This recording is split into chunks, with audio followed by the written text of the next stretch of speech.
너는 피투성이라도 살아만 있어. 너는 넘어져 있어도 살아만 있어라. 너의 과거가 음란할지라도, 너의 한 주간의 삶이 죄로 너덜너덜해졌을지라도 내 말씀 앞에 살아만 있어. 여러분, 사탄은요 이렇게 말해요. 넌 이미 망가졌어. 나의 자아도 이렇게 말합니다. 나는 이미 회복 불가능이야. 결단해도 뭐해. 또 넘어질 건데. 너 절대 인생 안 변한다. 우리의 인생은요 이미 하나님이 개입하고 계세요. 그렇기 때문에 반드시 하나님의 말씀이 들릴 겁니다. 그런데 동시에 내가 하나님의 말씀 듣는 것을 너무나도 싫어하는 그 악한 세력들이 방해하는 소리를 낼 거예요. 그 소리 역시 없어지지 않을 겁니다. 다만 이제 남은 것은요 내가 어느 소리에 집중해서 사느냐예요. 내가 너를 살릴 수 있어 라는 그 하나님의 말씀에 집중하느냐, 아니면 내 인생 이미 망했어, 나는 회복 불가능이야, 사탄의 음성과 자아의 소리에 집중하느냐, 이 선택이 남은 거예요. 할렐루야. 오늘 우리 예배 가운데 하나님이 주시는 그 놀라운 은혜를 말씀을 통해 누리고 경험하는 저와 여러분들 되기를 간절히 축복합니다. 여러분, 청소년 시기를 우리가 흔히 어떤 시기라고 부르죠? 맞습니다. 질풍노도의 시기라고 표현하죠. 질풍노도라는 말은 어떤 뜻인지 아시는 분 있나요 혹시? 질풍노도, 들어는 봤는데 어떤 뜻인지 사실 정확히는 모르죠. 질풍노도라는 말은 거친 바람과 환한 파도라는 뜻이에요. 그만큼 감정 기복이 심한 시기다라는 걸 뜻합니다. 특히 중학생과 고등학생들은 주변 환경의 영향을 많이 받는다고 합니다. 주변 환경에 따라서 감정과 행동이 이리 흔들리고 저리 흔들리고 하는 거죠. 지금 이 자리에 있는 여러분들 중에 오늘도 마음 가운데 질풍노도가 일어나고 있는 친구들이 있습니다. 가장 먼저는 코앞으로 다가온 중간고사. 중간고사 때문에 스트레스가 심한 친구들이 눈에 선해요. 또한 여전히 사람들 눈치 보느라 흔들리고 있고, 가정에서 문제로 흔들리고 있고, 저리 흔들리면서 한 주 살다가 이곳 가운데 지친 몸, 지친 영혼을 이끌고 나와 있는 것 같습니다. 그런데 사랑하는 여러분, 여러분들의 몸과 마음이 지쳐 있을수록 오늘 말씀에 더욱더 집중해서 듣기를 소망합니다. 아멘. 왜냐하면 하나님께서는요 마음이 지치고 힘들어 쓰러져 있는 영혼들에게 오늘 본문을 통해서 회복의 말씀을 전하고 있기 때문이에요. 어떤 말씀이요? 어떤 말씀이요? 회복의 말씀을 우리 가운데 전하고 계시기 때문에 그렇습니다.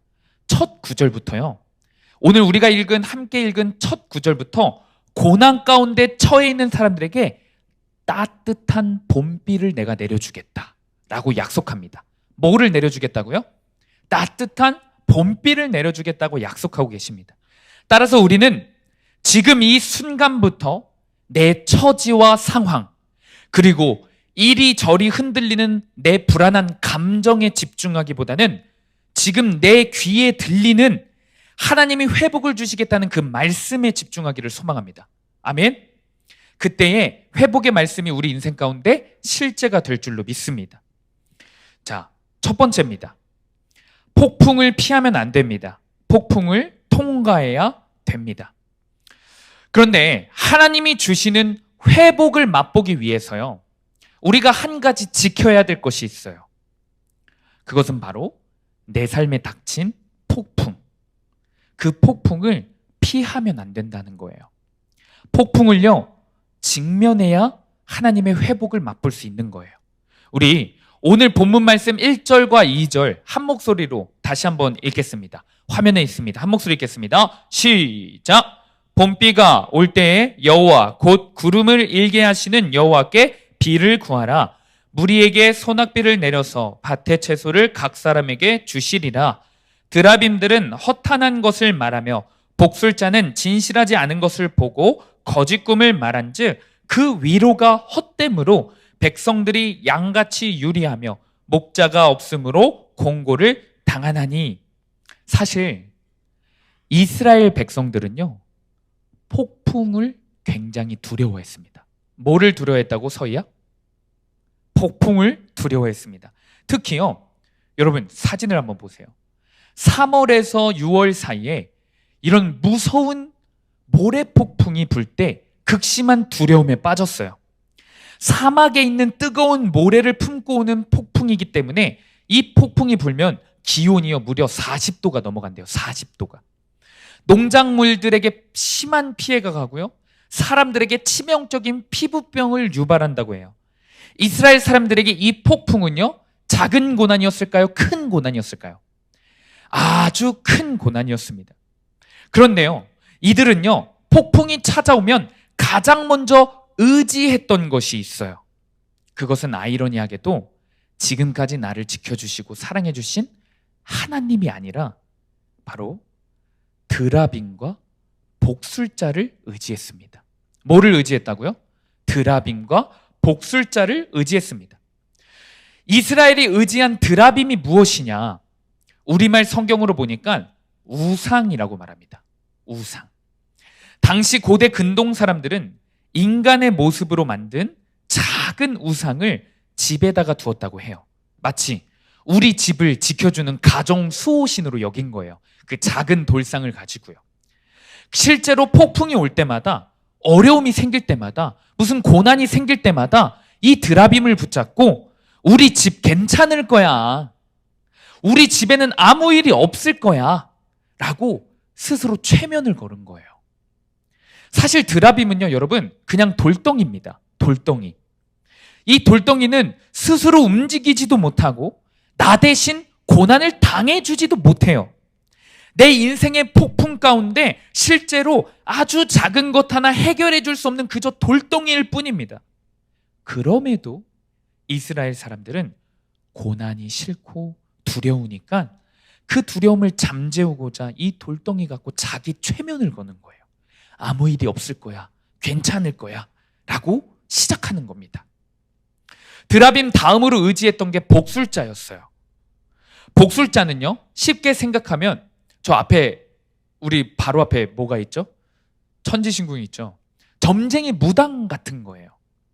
특히 이스라엘이 의지했던 무당이 누구냐면요, 바로 좋은 미래를 예언해주는 무당을 좋아했어요. 아주 좋은 미래를 말해주는 무당을 좋아했습니다. 내가 힘들 때, 내 인생에 지치고 쓰러질 때, 내 인생에 태클 걸지 아니하고 좋은 미래를 말해주고 듣기 좋은 말 있죠. 듣기 좋은 아주 달콤한 말을 그럴싸하게 잘해주는 복술자가 인기가 많았어요. 이들이 의지했던 드라빔, 복술자는요, 여러분 가만 생각해 보니까 공통점이 하나가 있어요. 어떤 공통점이냐? 바로 고난을 피하게 만든다는 거예요. 고난을 회피하게 만든다는 거예요. 고난에서 내가 도망치게 만든다는 공통점이 있습니다. 거짓된 위로를 통해서, 거짓된 희망을 통해서, 거짓된 기쁨을 통해서 아주 잠시 잠깐 내 고난을 잊게 해주는 겁니다. 우리 오늘 본문 2절을 한 목소리로 한번 읽어보겠습니다. 우리 큰 목소리로 읽겠습니다. 시작!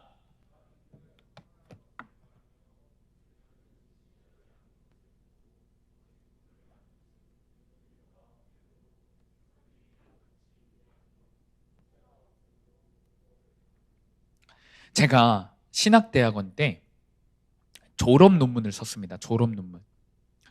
그런데 그 졸업 논문 주제가 뭐였냐면 청소년 자해에 대한 문제였어요. 주변에 혹시 자해하는 청소년 본 적 있나요? 맞아요. 다 고개 끄덕이네요. 우리나라 청소년 중에요, 우리가 상상하는 것 이상으로 많은 학생들이 자기의 몸을 스스로 해쳐요. 칼로 긁기도 하고 상처를 스스로 내기도 합니다. 직접적인 자해가 아니더라도요, 정신적인 자해를 하는 친구들도 굉장히 많아요. 나는 쓸모없는 인간이야. 이생망. 나는 소망이 없어. 죽어도 나를 위해 울어줄 사람도 아무도 없고 나는 혼자야. 라고 혼자 정신적 자해를 해요. 그래서 우리나라 정부가 수많은 상담센터들을 운영하죠. 학교에도 상담 선생님들이 꼭 있죠. 그렇죠? 상담 선생님들이 꼭 있습니다. 그런데 여러분, 상담의 주된 치료 방법이 무엇인 줄 아십니까? 상담가들이 하는 주된 치료 방법? 위로와 공감이에요. 위로와 공감. 고난 가운데 있는 청소년들에게 상담가가 누구보다 따뜻하게 들어줍니다. 우선 이야기를. 말을 많이 안 해요. 들어주고 위로해 줍니다. 문제가 많은 가정에서 따뜻한 사랑을 받지 못한 학생들이 상담가의 위로를 받고 사랑을 받고 자해를 멈추기도 해요. 또한 경쟁 사회 가운데 학교에서도 맨날 경쟁하며 스트레스 받으며 위로를 받은 적 없는 자해 학생들이요, 상담을 통해 자해를 멈추기도 해요. 그런데 한 미국의 심리학자가 자해 학생들이 공감 및 위로 상담으로 학생들이 자해를 멈추는 비율을 연구했어요. 성공했습니다. 그런데 시간이 몇 년 지나고 수세월이 지나고 추적 연구를 했어요. 추적 연구가 무엇이냐면, 과거에 자해를 했던 학생들이 상담을 통해 치료를 받았잖아요. 지금 현재, 시간이 지난 현재 회복을 유지한 채 잘 살고 있는지 확인해보는 연구입니다. 그런데 웬걸 추적 연구를 하는데 자해를 다시 시작하게 되는 학생들이 너무 많은 거예요. 상담가의 따뜻한 위로와 공감으로 인해 자해를 멈췄습니다. 치료를 받은 것 같았습니다. 그러나 시간이 지나고 나서 다시 자해를 시작한 청소년들이 너무 많은 거예요. 그래서 그 심리학자가 추적 연구를 통해 이런 결론을 냈어요. 자해는 마음의 문제인데 이 마음의 문제를 완전히 해결해 줄 수 있는 방법을 아직 난 찾지 못했다. 즉, 자해 치료 방법은 아직 과학적으로 증명된 게 하나도 없다 라는 결론을 내린 거예요. 저는 그 논문을 보면서 인간의 위로, 인간의 방법에는 분명 한계가 있다라는 것을 다시 한번 깨닫게 되는 순간이었습니다. 여러분, 오늘 본문의 이스라엘이요, 인간의 방법과 인간의 위로를 찾은 거예요. 드라빔과 복술자를 찾은 것이요. 드라빔으로는요, 자기 최면을 건 겁니다. 스스로를 위로한 거예요. 나 아무 일 없을 거야. 나 괜찮아질 거야. 자기 스스로 위로해봤자 어떻습니까? 불안하죠. 불안하니까 또 누구를 찾는 거예요? 이제 다른 사람을 찾는 거예요. 나보다 더 전문가를 의지하는 겁니다. 그게 고작 점쟁이에요. 점쟁이가 나의 미래를 좋게 이야기해 줍니다. 복술자의 달콤한 말, 고난 없어질 거야. 시간 지나면 괜찮아질 거야. 고난은 너의 삶 가운데 아예 없을 거야. 꽃길만 걷게 될 거야. 이 말을 듣고 싶어서 복술자를 찾아가는 거예요. 그러나 이것은요, 거짓 위로이자 최면일 뿐이에요. 이 시점에서 우리를 돌아봅니다. 우리는 우리 삶에 찾아오는 수많은 폭풍 앞에서 하나님을 찾지 않아요. 드라빔을 찾을 때가 많이 있습니다. 고난 가운데서 우리의 죄를 보라는 하나님의 말씀보다는 복술자와 같이 나에게 위로만 해주고 나에게 좋은 말만 해주는 그 사람을 의지할 때가 많이 있어요. 어떤 친구는요, 전도사님이 대화해 보니까 일이 안 풀릴 때마다, 가정에서 고난이 찾아오거나 친구 관계에서 어려움이 생기거나 아니면 학교에서 답답한 일을 생길 때마다 집에 들어와서 음란물을 본대요.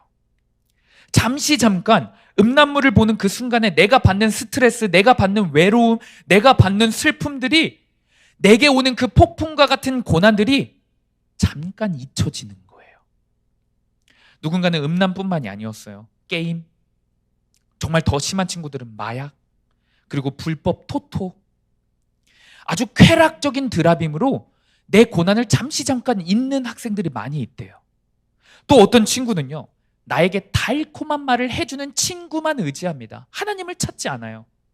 나의 어려운 상황과 나의 실패를 공감해주는 사람만을 찾아요. 그래서 청소년 시기에 나와 대화가 잘 통하는 친구, 내 속마음을 솔직하게 이야기해주면 공감해주고 위로해주는 그 친구를 많이 의지해요. 더 나아가서는 나에게 지금 당장 너무 다정하게 대해주는 남자친구, 여자친구, 여자친구가 하는 그 속임수에 속습니다. 내가 영원히 너를 사랑해 줄 거야. 우리 사랑 영원히, forever. 이런 남자친구와 여자친구의 그 거짓된 약속에 속아요. 그리고 하나님을 찾지 않아요. 그러나 사랑하는 여러분, 오늘 본문에서 하나님께서 정확히 말씀하십니다. 드라빔이 주는 평안은 거짓된 거야. 복술자가 주는 위로는 거짓된 거야. 너희를 절대로 살릴 수 없어. 너희를 절대로 고난 가운데서 건질 수 없어. 속지 마 라고 하십니다. 그리고 더 나아가서요, 잘 들으세요. 폭풍이 온다면 폭풍을 피하지 말고 오히려 폭풍을 인정해야 돼 라고 말씀하십니다. 그 이유는 딱 하나입니다. 폭풍의 주인도 하나님이기 때문이에요. 그리고 폭풍과 같은 고난을 주시는 이유도 나를 진정으로 힘들게 하기 위해서, 나를 짓밟아서 무기력하기 위해서, 내 영혼을 짓밟기 위해서가 아니에요. 내 영혼을 깨우고 죽어있는 나의 마음 가운데 따뜻한 봄비를 내려주시기 위해서라는 사실을 오늘 말씀을 통해 기억해야 합니다. 오늘 우리 본문 1절 말씀을 한번 읽어볼게요. 공동번역입니다. 함께 읽겠습니다. 시작. 봄비를 제때에 내려달라고 야훼께 빌어라. 야훼께서는 먹구름을 몰아다가 큰 비를 뿌리시어 들의 사람들이 먹을 곡식과 풍성기를 내신다. 하나님께서는요, 오늘 이스라엘 백성에게 따뜻한 비, 회복의 비를 약속하시는 거거든요. 그런데 얼핏 보면요, 이 말씀이요, 하나님 말씀이 위로만 해주는 것 같아요. 얼핏 보면요, 세상이 주는 위로, 우상 따위가 주는 거짓 위로랑 비슷해 보여요. 왜냐면 하나님이 내가 회복해 줄 거야? 내가 따뜻한 비를 내려줄 거야? 회복을 약속하시기 때문이에요. 그러나 자세히 보면요, 하나님께서는 세상의 위로, 우상 따위가 주는 거짓 위로랑 다르더라고요. 단순히 이렇게 말씀하시는 게 아니에요. 폭풍을 내가 네 삶 가운데 없애주겠다. 폭풍을 다 피하게 해주겠다. 라고 말씀하는 게 아니더라고요. 오히려 회복의 비가 내리기 전에 반드시 폭풍이 일어나야 한다. 라고 말씀하시더라고요. 1절에 보니까요, 여러분, 색깔이 다르게 표시되어 있는 부분을 보세요. 하나님께서 먹구름을 몰아서 주시는 분이라고 기록되어 있어요. 이때 먹구름이요, 영어 성경으로 보니까 폭풍이에요. 폭풍. 단순히 하늘이 흐린 정도가 아니더라고요. 조금 흐린 정도가 아니에요. 설교 초반에 보았던 아주 무섭고 매서운 폭풍이더라고요.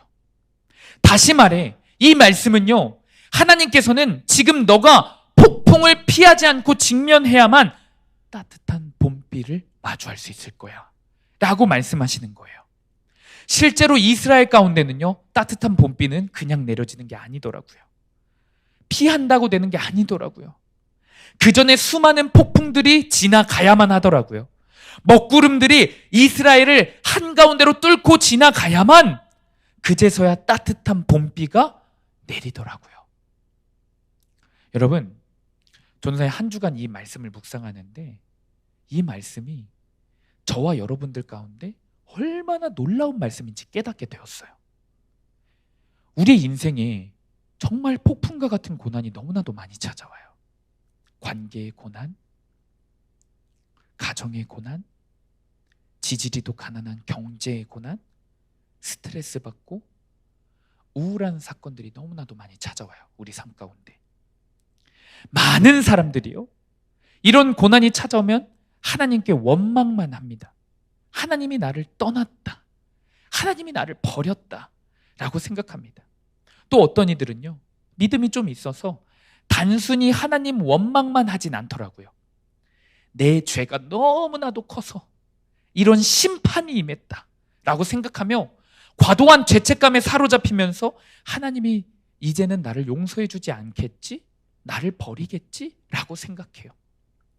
그러나 여러분, 전사의 오늘 이 1절 말씀을 한 주간 내내 묵상하는데 이 말씀을 통해서 이러한 착각 속에서 자유할 수 있게 됨을 깨달았어요.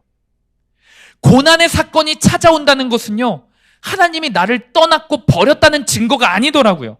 오히려 나와 함께하고 계시다는 증거더라고요. 나와 함께 하시다는 증거예요. 지난주 말씀 기억하시죠? 고난이 내 삶 가운데 여전히 있다는 것은 끝까지 우리와 함께 하시는 임마누엘의 하나님, 임마누엘의 하나님께서 내 삶 가까이에 계시다는 증거예요. 왜요? 하나님이 폭풍의 주인이기 때문이에요. 하나님이요, 먹구름을 몰고 가시는 분이시기 때문이에요. 그리고 그 폭풍을 주시는 이유는요, 나를 심판하시려고, 나를 죽이려고, 나를 완전히 짓밟으려고, 버리기 위해서가 아니라 따뜻한 봄비를 내려주시기 위해서라는 겁니다. 회복을 위해서요. 그러나 안타깝게도 우리는 하나님을 너무 오해만 해요. 폭풍을요, 벌로만 생각하는 경우도 있어요. 그러니 폭풍을 피하기에만 급급합니다. 드라빔으로,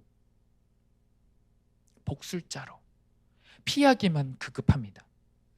제가 설교를 준비하면서 한 드라마의 장면을 우연히 봤습니다.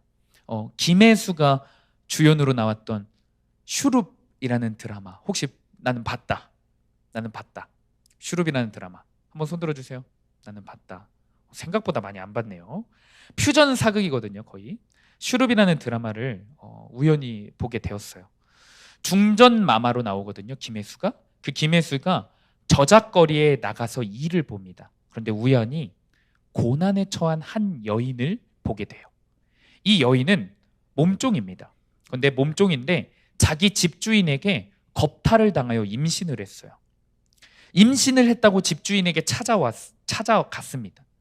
그 여인에게 집주인은 누명을 씌워서 다른 사람들에게 폭행을 당하고 있더라고요. 그때 중전마마인 김혜수가 양반에게 찾아가 당당하게 사과를 요구하고 폭행당하고 있는 이 여인을 지켜줍니다. 감쌉니다. 그런데 이 여인이 자기 자신을 도와준 중전마마에게 갑자기 이런 말을 하더라고요. 중전마마, 나를 도와주시는 것을 제발 멈춰주세요. 충분히 위로가 되었으니까 여기까지만 도와주세요. 중전마마는 지금 나 한 번 도와주고 떠나시잖아요. 떠나시면 저는 더 가혹한 현실을 마주하게 돼요.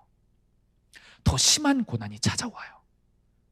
그런데 이 말을 들은 중전마마가요, 그 여종에게 한마디 합니다. 내 이미 내 인생에 끼어들었다. 내 이미 내 인생에 끼어들었다. 그리고 그녀의 손을 잡고 궁궐로 아예 데리고 와요. 한 번 도와주는 게 아니라 인생을 통째로 바꿔버리는 거예요. 여러분, 하나님께서 이미 여러분의 인생에 끼어들었습니다. 폭풍이 찾아온다는 것은요, 하나님께서 이미 여러분의 인생 가운데 개입하고 계시다는 증거입니다. 하나님께서 여러분의 인생을 책임지시고 위로하시겠다는 거예요. 하나님께서는요, 수련회 때 한 번 은혜를 주실 분이 아니에요. 2000년 전에 십자가에 매달리셔서 내가 너 한 번 용서해 줬으니까, 내가 너네를 위해 죽기까지 사랑했으니까 한 번 사랑했지, 이제 니네 알아서 살아 라고 하지 않는다는 거예요. 사랑 여러분, 오늘도 여러분의 인생 가장 가까운 곳에서 사람을 통해, 그리스도인을 통해, 말씀을 통해 여전히 여러분들의 인생 가운데 끼어들고 계십니다. 그러니 폭풍이 찾아온다고, 시험 기간이라는 폭풍, 가정의 폭풍, 부모님의 폭풍, 관계 속에서 마음속에 수많은 문제들이 생겼다고 잠깐 드라빔과 복술자로 도망치지 않기를 소망합니다. 세상이 주는 쾌락으로, 세상이 주는 위로로 도망가지 않기를 축복합니다. 오히려 폭풍을 직면할 때 하나님께서 나를 여전히 사랑하고 계신다. 하나님께서 내 인생에 여전히 개입하고 계신다. 그리고 기다리면 하나님이 따뜻한 봄비를 내려주신다. 이 사실을 깨닫고 말씀이 들리는 자리, 하나님을 만날 수 있는 그 자리를 더욱더 사모하는 여러분들이 되기를 간절히 축복합니다. 아멘. 적용 질문입니다. 우리 한 목소리를 읽어보겠습니다. 시작. 나에게 최근 찾아온 큰 폭풍은 무엇입니까? 폭풍이 두려워서 쾌락의 드라빔과 위로의 복술자를 선택하며 하나님을 버리지는 않았습니까? 적용 질문을 통해 우리가 폭풍을 직면하기를 간절히 축복합니다. 두 번째입니다. 우리가 어떻게 하나님의 회복을 맛볼 수 있는가? 첫 번째는 폭풍을 피하는 게 아니라 직면해야 된다는 것을 살펴보았어요. 두 번째는 폭풍 속에서 말씀이 들려야만 회복되는 거예요. 폭풍 속에서 말씀이 들려야만 회복되는 겁니다. 우리 오늘 본문 6절 말씀을요, 메시지 성경으로 한번 한 목소리로 읽어보겠습니다. 메시지 성경으로 시작. 내가 유다 백성을 강하게 만들 것이다. 내가 요셉 백성을 구원하고 그들의 고통을 아는 나 그들을 새롭게 하리라. 모든 과거를 씻고 새 출발하게 하리라. 이유를 묻느냐? 나는 그들의 하나님이기 때문이다. 아멘. 우리는 사실 폭풍이 찾아올 때요, 고난이 찾아올 때마다 반복적으로 무엇을 찾았습니까? 솔직히 드라빔의 우상을 찾았어요. 당장 이번 주만 보아도 시험 기간이라는 폭풍이 왔다고 내가 하고 싶은 거 다 하면서 공부 때문에 잠을 포기하거나 게임을 포기하거나 인스타를 포기하지 않고 하나님을 향해 드리는 그 시간만 딱 포기했어요. 하나님을 향해 드릴 수 있는 그 시간만 버렸습니다. 하긴 했을 수 있어요. 큐티를 했을 수는 있어요. 그러나 마음 없이 억지로 해치우듯이 했어요. 우리는 수련회 이후에 계속해서 말씀을 듣고 결단했습니다. 하긴 했죠. 처음에는 결심하고 결단했어요. 그런데 계속된 실패로 이제는 결심 없는 결단만 해요. 그 지경에 이르렀습니다. 그래서 어떻게 됐는지 아십니까? 그냥 다 놔버려요. 그냥 다 포기해버립니다. 아, 몰라. 그냥 살아. 아, 그냥 되는 대로 살자. 생각을 놔버려요. 힘들다고 생각을 포기해버립니다. 그런데 사랑하는 여러분, 우리가 이 비참한 수준인 건 맞지만, 이런 비참한 수준에 이르렀지만, 그럼에도 불구하고 기억하기를 축복합니다. 말씀이 다시 들리면 하나님의 회복을 경험할 수 있습니다. 아멘. 어떻게 해요? 말씀이 들리면 돼요. 그렇다면 물어보겠죠. 전도사님, 말씀이 들리는 건 도대체 무엇인가요? 말씀은 어떻게 해야 들리는 건가요? 사랑하는 여러분, 말씀이 들리기 위해서는 가장 먼저 나의 하찮은 결단, 나의 보잘것없는 결심, 나의 자존심만 갖고는 어렵다라는 것을 인정해야 돼요. 그리고 하나님의 말씀이 들리게 기도해야 합니다. 답답한 심정을 숨기면 안 돼요. 내 비참한 수준, 내 비참한 상황을요, 숨기지 말고 그대로 나아가 하나님께 들리게 해달라고 도와주셔야 돼요. 주님, 저 하나님 말씀이 안 들려요. 주님이 살아계신 것 같지 않아요. 답답한 심정으로 하나님께 외치세요. 하나님께 기도하세요. 포장하지 말고, 괜찮은 척하지 말고, 그 심정으로 한번 오늘 본문 6절 말씀을 들어보세요. 내가 유다 백성을 강하게 만들 것이다. 내가 요셉 백성을 구원하고 그들의 고통을 아는 나 그들을 새롭게 하리라. 모든 과거를 씻고 새 출발하게 하리라. 이유를 묻느냐?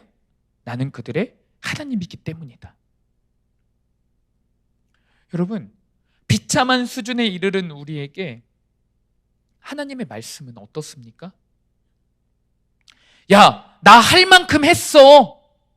너희들이 지금까지도 변화되지 않았다면 너희들의 인생은 끝까지 변화되지 않을 거야. 내가 너 몇 번이나 용서해줬냐? 내가 너 몇 번이나 봐줬어. 그런데 네가 오늘도 우상 따위에게 절해? 무당에게 가서 위로받고 세상의 쾌락을 찾고 음란물을 보고 나 배신하고 또 버려? 나 진짜 할 만큼 했어 라고 말씀하십니까? 아니에요. 내가 너의 모든 과거를 씻고 새 출발하자. 내가 너의 모든 과거를 다시 한번 용서할 테니까 새 출발하자. 내가 너 100번 넘어지면 101번 일어날 수 있는 힘을 내가 줄게. 그러니 폭풍이 오더라도 나에게 붙어만 있어라. 피하지 말고 도망가지 말고 제발 붙어만 있어. 이 말씀으로 들리는 겁니다. 한 목사님께서 어느 날 신방을 갔다고 해요. 신방을 갔는데 그 학생이 자해를 해서 온몸에 피투성이가 된 거예요. 그 아이는 분명 지금까지 상담도 많이 받아왔고 그 교회 목사님과 선생님들의 사랑도 정말로 많이 받긴 했어요. 그런데도 여전히 자해를 하는 거예요. 도저히 인생이 회복이 되지 않는 겁니다. 그런데 그날 목사님께서도 아이의 모습을 보고 너무 속상했대요. 두려웠대요. 자기 자신의 잘못 같고 비참함 속에서 있었대요. 근데 그럼에도 불구하고 이 학생에게도 하나님의 말씀이 들리기만 한다면, 이 아이에게 소망이 있으니까, 하나님의 말씀이 한 절이라도 한 단어라도 들리기만 한다면 이 아이가 회복될 수 있다는 믿음을 갖고 그날 큐티 본문을 전했다고 해요. 그날 큐티 본문을. 그날 본문이 에스겔서 16장이었는데 우리 한 목소리로 한번 읽어볼까요? 우리 한 목소리로 한번 읽어보겠습니다. 우리 한 목소리 읽겠습니다. 시작! 내가 내 곁으로 지나갈 때에 네가 피투성이가 되어 발짓하는 것을 보고 내게 이르기를 너는 피투성이라도 살아 있으라. 다시 이르기를 너는 피투성이라도 살아 있으라 하고, 너는 피투성이라도 살아 있으라. 목사님이 엄청난 상담 박사라서 대단한 말, 대단한 위로의 말을 한 것도 아니에요. 그 목사님에게 엄청난 스킬이 있었던 것도 아니에요. 상담사처럼 상담을 전공한 것도 아니에요. 어쩌면 목사님도 변하지 않는 매번 반복된 자해로, 매번 반복된 우울로, 매번 반복된 실패로 회복이 불가능할 것 같은 그 아이를 보면서 자기 자신도 무기력함을 느꼈어요. 두려웠던 건 사실입니다. 그러나 그 목사님이 아니라 하나님의 말씀이 그 아이에게 들리기 시작하니까요. 하나님의 말씀이 그 아이의 귀에, 그 아이의 마음 가운데 한 절의 말씀이 들리기 시작하니까요. 자해로 피범벅이 된 그 상태에서 눈물로 하나님 말씀 앞에 회개하기 시작했어요. 이 말씀 때문에 자해에서 멈춰진 거예요. 완전히 회복되고 완전히 살아남은 거예요. 여전히 흉터는 있습니다. 피범벅이 된 흉터가 있어요. 그러나 말씀으로 살아남은 거예요. 에스겔서 16장 6절 말씀, 피투성이라도 살아남으라. 이 말씀이 들려서 진짜 살아남은 거예요. 그리고 그 학생은요, 다른 학생들 앞에서 이제 간증하는 삶을 살아요. 또 다른 사람을 살리는 학생으로 쓰임받습니다. 똑같은 아픔, 똑같은 고난을 겪은 그 학생들, 자해를 여전히 하고 있는 그 학생들에게 가서 피투성이라도 살아남으라 라고 말하기 시작했어요. 심지어 시간이 지나고 하나님의 말씀을 추억 정도로, 그땐 그랬지, 과거의 추억으로 내가 그때 그 말씀 때문에 살아남았었지 라고 하는 게 아니라 내가 오늘도 이 말씀 때문에 살아있지 라고 고백하는 겁니다. 오늘 우리에게도 하나님이 분명히 말씀하세요. 너는 피투성이라도 살아만 있어. 너는 넘어져 있어도 살아만 있어라. 너는 또다시 나를 배신했을지라도 내 곁에서 살아만 있어라. 너는 또다시 무기력할지라도 내 옆에서 살아만 있어. 너의 과거가 음란할지라도, 너의 한 주간의 삶이 죄로 너덜너덜해졌을지라도 내 말씀 앞에 살아만 있어. 여러분, 사탄은요 이렇게 말해요. 넌 이미 망가졌어. 나의 자아도 이렇게 말합니다. 나는 이미 회복 불가능이야. 내 몸은 더럽혀졌고 내 생각은 이미 더럽고 나의 인생은 이미 죄로 물든 인생이야. 소망이 없어. 자아의 소리와 사탄의 소리가 합쳐져서 나를 더 괴롭게 합니다. 결단해도 뭐해? 또 넘어질 건데. 너 절대 인생 안 변한다. 네 인생 그대로다. 이렇게 말해요. 사랑하는 여러분, 우리의 인생은요, 여러분의 인생은요, 이미 하나님이 개입하고 계세요. 이미 하나님이 끼어들으셨어요. 그렇기 때문에 반드시 하나님의 말씀이 들릴 겁니다. 그런데 동시에 하나님의 말씀 듣는 것을 너무나도 싫어하는 사탄, 내가 하나님의 말씀 듣는 것을 너무나도 싫어하는 그 악한 세력들이, 그리고 내 자아가 함께 합쳐져서 방해하는 소리를 낼 거예요. 그 소리 역시 없어지지 않을 겁니다. 다만 이제 남은 것은요, 내가 어느 소리에 집중해서 사느냐예요. 똑같이 들릴 거예요. 내가 너를 살릴 거야. 내가 너를 변화시킬 수 있어. 너의 힘이 아니라 내가 유다를 강하게 한 것처럼 내가 너를 살릴 수 있어. 라는 그 하나님의 말씀에 집중하느냐, 아니면 내 인생 이미 망했어. 내 몸 이미 더럽혀졌어. 나는 회복 불가능이야. 라는 사탄의 음성과 자아의 소리에 집중하느냐. 이 선택이 남은 거예요. 우리의 인생의 변화가, 우리의 인생의 회복이 이 선택에 달려 있습니다. 말씀을 맺습니다. 여러분은 현재 어느 소리에 집중하고 있습니까? 하나님의 말씀에 집중하고 있습니까? 아니면 사탄의 소리, 자아의 소리에 집중하고 있습니까? 만약 내가 여전히 사탄과 자아의 소리 가운데 파묻혀 있다면 오늘 이 시간에 하나님의 말씀이 내 귀에 더욱 들리기를 원한다고 기도해야 할 줄로 믿습니다. 하나님이 할 만큼 했다고 나를 버리고 포기하시는 게 아니라 오늘 또다시 없는 셈 칠 테니까 다시 시작하자. 이 음성을 듣기를 간절히 축복합니다. 이 말씀이 우리의 마음 가운데 들릴 때 반드시 오늘 지금 이 순간부터 회복은 일어납니다. 반드시 오늘 이 순간부터 내 삶은 변화가 일어납니다. 그 변화를 저와 여러분들이 한 명도 빠짐없이 맛보는 우리 중고등부 학생들 되기를 간절히 축복합니다. 적용 질문입니다. 우리 큰 목소리로 한번 읽어보겠습니다. 시작! 나의 모든 과거를 씻어주시고 새 출발하자고 하시는 하나님의 말씀을 듣고 있습니까? 아니면 나는 절대 안 변한다고, 결단해도 소용없다고 하는 사탄과 자아의 소리를 듣고 있습니까? 사랑하는 여러분, 하나님의 소리 앞에 지금 이 시간 우리의 힘을 뺍시다. 이 시간 힘을 빼고 내가 내 힘으로 나를 지킬 수 없는 거니까 우리의 마음을 열어달라고, 우리의 귀를 열어달라고 기도합시다. 주님 들려주세요. 주님 말씀이 들리기를 소망합니다. 주님 말씀으로 살아나기를 소망합니다. 내게는 소망이 없는 거 맞습니다. 내게 지금 폭풍이 찾아온 거 맞습니다. 내게 지금 고난이 찾아온 거 맞습니다. 이 고난과 폭풍 아무리 피하고 싶어도, 아무리 다른 생각으로 괜찮은 척하고 싶어도 피할 수 없습니다.